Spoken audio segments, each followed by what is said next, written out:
You are welcome to SBC 103D on protection agencies and community relations. So, since we are still talking about the fourth unit, which seeks to talk about protection agencies and community relations, we are on the last session that seeks to talk about power and authority. And in this session, we will be introduced to two concepts, power and authority. And these two concepts are fundamental to understanding of how protection agencies and the community relate with one another. And I hope you've heard people using these words interchangeably. However, they are not the same. We shall go down and explain these concepts for you to be well informed.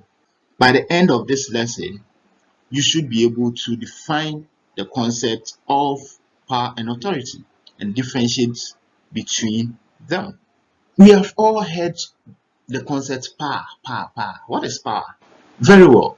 Power simply means the ability to carry out one's will despite resistance. Therefore, power gives us a connotation of coercion or domination. And one scholar in sociology, known as Max Weber, defines power as the ability a person or group of people to achieve the will even in the midst of great opposition's resistance.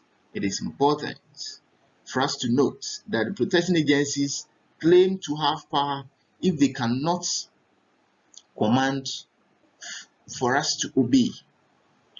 In other words, an individual's ability to compel others to obey his or her commands, even if it is against the will, shows that they have power.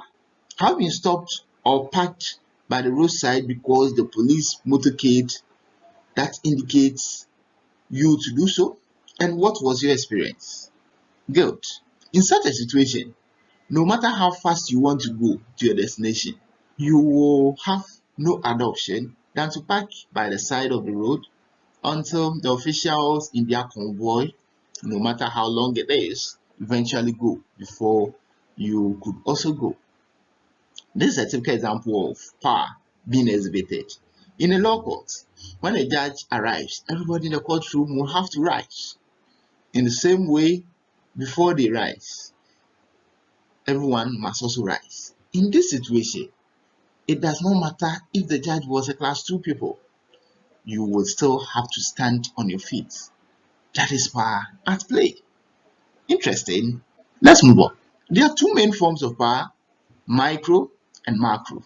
You see, that's also come here, macro and micro. Micro power basically refers to the kind of power we exercise in our everyday life. For example, the power of a mother having over a child who is still under her roof.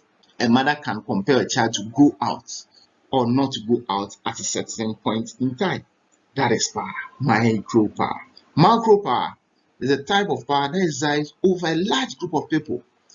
For instance, the same mother who alluded to early on exercising micro power happens to be a regional commander of the fire service. You could say that she is exercising macro power because she has so many people that she is exhibiting the power over. I hope the distinction between macro and micro is clear now. Please, let's try citing examples to see if they align to any of the two powers. Okay, so the example that you gave has to do with the dispatch riders. So the president of Ghana passing, obviously that would be a macro power. And micro power, as you were talking about, the father exercising control over his 2-year child. That is micro. Good. And I'm happy you are understanding it. The next thing we will talk about is authority. And what is authority? Excellence. It is legitimate power, as you rightly said. It can be traditional authority, charismatic authority, rational legal authority. And We need to take them one after the other. What is traditional authority? Good. Traditional authority is the kind of authority that we often derive through hereditary. It is the oldest form of authority that has existed to date. Traditional authorities has its basis or legitimacy in long-held beliefs and practices handed down from one generation to another. In other words, it is accepted because it dates back to history. An example of people who are exercising traditional authority in Ghana obviously is the Asantehen, the Gamanche, the Yana, Krachura, Aomefia, and so on and so forth. Now, the second thing we'll talk about is charismatic leader. And for charismatic leader, I believe most of us have heard the word charismatic. What is it? Good. So with charismatic leader, leaders derive their legitimacy from exceptional qualities, or exemplary characteristics that they possess as they are judged by their followers. So Max Weber explained that what forms of basic of this power is that they are gifted with exceptional qualities or characteristics that set them apart from ordinary men. Their followers therefore hold them to near as God. And leaders such as Kwame Nkrumah, Martin Luther King Jr., and so on and so forth are considered to be charismatic leaders. Are you following? The last authority that we talk about is rational leader, rational legal authority. And for rational legal authority, this is the type of authority that arose in recent history in keeping with modernity. Indeed, the transformation that occurred in Europe in the 19th century was what ushered in the rational legal authority. This results in the overthrow of monarchs and displacement of traditional authority.